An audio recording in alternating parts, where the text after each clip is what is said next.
Hi hello నమస్తే vanakkam welcome Aadab. నేను మీ cricket fan గర్ల్ని. Team India star క్రికెటర్లు చాలా బ్రాండ్లకు ఎండోర్స్ చేస్తుంటారు. ముఖ్యంగా విరాట్ కోహ్లీ అయితే ఎక్కువగా పెద్ద బ్రాండ్లతో కలిసి పనిచేస్తుంటారు. అలానే విరాట్కు సొంతంగా బిజినెస్లు కూడా ఉన్నాయి. 18, రాన్ వంటి వాటిల్లోనూ అతడు పెట్టుబడులు పెడుతూ ఉంటారు.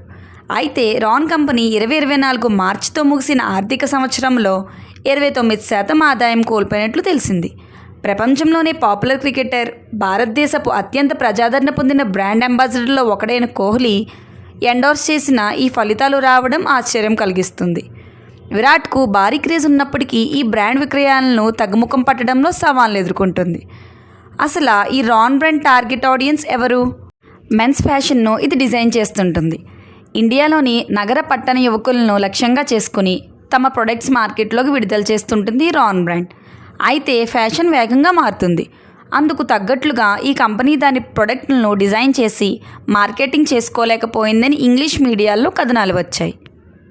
ఆర్థిక అంశాలు.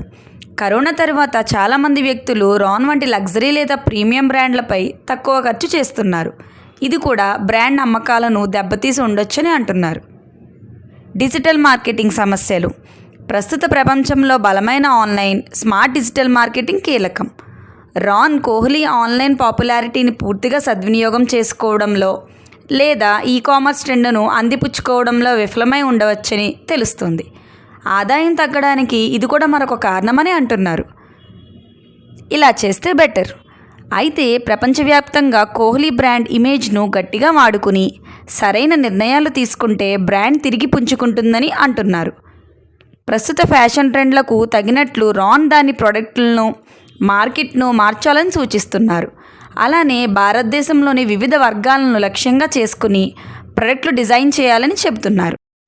ఈ వీడియో మీకు నచ్చినట్లయితే లైక్ చేయండి, కామెంట్ చేయండి, అలానే షేర్ చేసి సబ్స్క్రైబ్ కూడా చేయండి ప్లీజ్.